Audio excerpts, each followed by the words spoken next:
AITA for feeling like my wife's new religious beliefs are unfair to me and our marriage. My wife, 30F, and I, 30M, have been married for a few years, and up until recently, religion wasn't a significant part of our lives. I've always considered myself agnostic, and my wife wasn't particularly religious either when we first got together. However, about 6 months ago, my wife started getting more involved in Catholicism, and it's been causing increasing tension in our relationship. The main issues revolve around sex and contraception.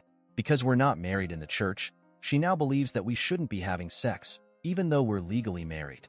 She also wants to stop using contraception, which makes me really uncomfortable because it feels like it's forcing me into a position where having children becomes almost inevitable, a path I'm not ready or willing to take. I've been struggling with how drastically these changes are affecting our relationship. It feels like religion is suddenly dictating aspects of our marriage that we used to navigate together, and that's really hard for me to accept. I didn't sign up for a life where religious rules would determine such personal aspects of our relationship, and I'm finding it increasingly difficult to reconcile these changes with my own beliefs and values. I care about my wife deeply, but I feel like the dynamic of our relationship has shifted in a way that's unfair to me. I've tried to be supportive, but I can't help but feel that this isn't the life I envisioned for us when we got married. Now on to the next story. Story 2. AITA for cutting my brother out of my life for who he's marrying. Hey, so I'll try to be as detailed as possible and short, but I did fail high school English, so I'm Sean, 27M, and my brother is Devin, 28M. He is marrying Erin, 28F, and she is my high school bully. I say bully, but really tormentor is more accurate. My brother knows this. He went to school with me. He saw it all. I came out as gay my freshman year. I didn't announce it or anything, but I told my friend, and he told someone who told others. When Erin found out, her and her group of friends chose to fuck with me. The things included, innocently enough, pointing and laughing, walking up and saying gay jokes, asking boys to ask me out then laugh at me. To less innocent, like in my sophomore year, they left a razor blade in my locker with a note saying try again after I tried to off myself. Just shitty things until she left my junior year, so I had my senior year to myself, lol. Well, now he brought her over to 4th of July last month and introduced her as his fiancée. Didn't even know they were dating, neither did my parents.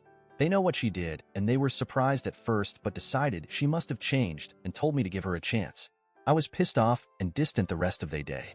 Didn't talk to him and just hung out with my cousins. The next day he called me and asked why I didn't talk to him at all yesterday, and I told him he's marrying a raging cunt who wanted me to slit my wrists in the bathroom. Why would I talk to him? And he blew up on me, telling me I have no right to say that about his fiancée, and she isn't the same person. I should judge anyone based off their actions as a kid, blah blah blah. I hung up on him and am not planning on talking to him again until he apologizes. He had my parents call me to tell me they think I really should give her a chance. She's a changed person and has told them sorry for what she did to me in the past. LOL?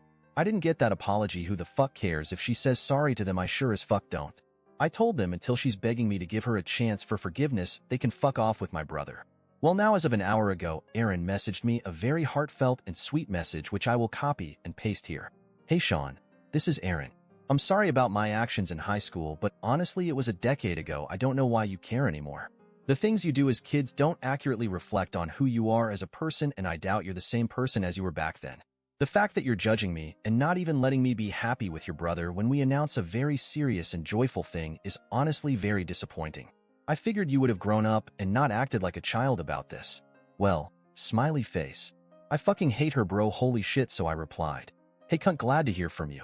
You destroyed my high school years and never even gave a glimpse of remorse, so you can go fuck yourself, and I hope your marriage with my brother ends in cheating and fighting and you living in a box under the freeway again.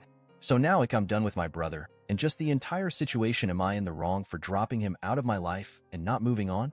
Even if I am, I don't think I care, but I kinda want an outside opinion. Now on to the next story. Story 3. AITA for not letting my ex-husband's new girlfriend have a piece of his mother's jewelry. I, 40F, and my ex, we'll call him Joe, 41M, were high school sweethearts, started dating when we were 17, married at 19, and divorced 20 years later, so going on 2 years now. We have an amazing daughter, Sarah, who is 8, and has adjusted really well to the separation. Joe and I get along great.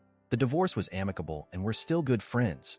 Not like we hang out alone or anything, but we don't argue or fuss at each other, help each other out, and just overall have each other's backs, because at the end of the day, our number one priority will always be Sarah and doing what is best for her. We've both moved on and are in serious long-term relationships with other people. His girlfriend Lily, 46F, is great and really good for him. I have never had any conflict with her and enjoy spending time with her when we all get together for holidays and other important events or celebrations. Until last week, Joe's parents passed away within a month of each other last summer, and it was devastating for all of us. Even though Joe and I had already been divorced for about a year, they still treated me like family and I loved them dearly. Joe and Lily hadn't started dating yet, so she never met them, which is a shame. They were incredible people. Long story to get to the point, but I feel like the background is important. Last week, Sarah got a box in the mail from her aunt who was responsible for dividing up my late mother-in-law's jewelry amongst the kids and grandkids. She had a huge collection of both costume and more expensive fine jewelry. I let Joe know about it, and he explained that some of it was left to me so when he would come over, and we sort through it together. Lily came with him, which was fine. It was extremely difficult, and we were both very emotional, so I'm glad she was there to support him. Here's where I think I may be the asshole. As we were going through the jewelry, we had pulled out a couple of cheaper pieces of costume jewelry for Sarah to have now, and I had picked out a couple of rings, a necklace, and 3 pairs of earrings to keep, knowing that they will eventually go to Sarah as well. Joe and I agreed that the rest of it would be put away in the lockbox that we each have a key to at my house and would stay there until Sarah is older and it goes to her. One of the pieces being put away is a beautiful set of ruby and diamond earrings and necklace that are obviously very real and we believe were passed down from Joe's grandmother. Lily had been admiring the set and making comments about how well it would go with the wedding dress she had been looking at. They aren't engaged, or even with some of her date night outfits. Joe didn't say anything to her in response, and when she put them down, I wrapped them back up and put them along with the rest of the jewelry in the lockbox. Since then, Lily has texted me multiple times asking about them and if she can just borrow them. At one point, she accused me of just wanting them for myself and pointed out that Joe and I were divorced and I didn't have any right to keep them. She has also said that when they get married, the jewelry will legally be part of their marital assets anyway, so I'm just putting off the inevitable. I'm not planning on wearing them, per my agreement with Joe. I'll wear the pieces I picked out and the rest will stay put away for Sarah. I have zero intention of taking any of it out unless it's necessary, and even then, I'll let Joe know what's going on with it. Joe's has been radio silent, and I haven't said anything because I don't want to cause any conflict that could have an impact on Sarah. So am I the asshole for not giving in and letting Lily have some of the jewelry meant for my daughter? TLDR. My ex-husband's girlfriend wants some of the expensive jewelry left to my daughter when his mom passed away, and I wouldn't let her have it and put it away for my daughter instead. Now on to the next story. Story 4. AITA for banning my mom from my wedding after her baby daddy's prank? I love my mom. I really do, but she makes dumb choices. I have a 5-year-old sister, Maddie, who my mom shares with her ex, Jake. Jake is seriously the biggest asshole. Even my mom knows it. He asked her to marry him 3 times, and they never made it to the altar. For some reason, my mom lets Jake in the house all the time. She says he is there to see Maddie, but like they don't get most people with shared custody take the kid to their other house. Recently, my fiancée, Bridget, asked my mom if she could host her bridal shower at our weekend house. My mom said yes, but she couldn't promise they wouldn't be there as Maddie likes to get out of the city every weekend. My mom and Maddie were there, which is fine, but it was Jake's weekend with Maddie, so he felt the need to come. Bridget was having a lovely bridal shower, despite Jake in and out of the kitchen in his boxers. My mom was outside riding with Maddie, and when she came in, she put both of their muddy boots on the floor in the stairwell as well as a muddy towel, as we have had a lot of rain. Fucking Jake picked up the muddy stuff and dumped it in Bridget's lap, ruining her special white dress. My mom blew up at him and Bridget was furious. He just laughed and said, "You know I have no impulse control." Bridget's bridesmaids were horrified and my mom chewed him out, but he was just making a joke of it.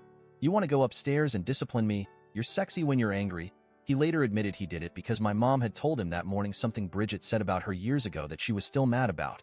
Bridget demanded I do something, so I uninvited my mom from the wedding. My mom is very upset and doesn't understand why. I told her I was sorry, but she caused this by letting Jake in our lives, letting him in the house and gossiping with him. So I have to stand firm and protect Bridget. Maddie is still welcome if her nanny can take her.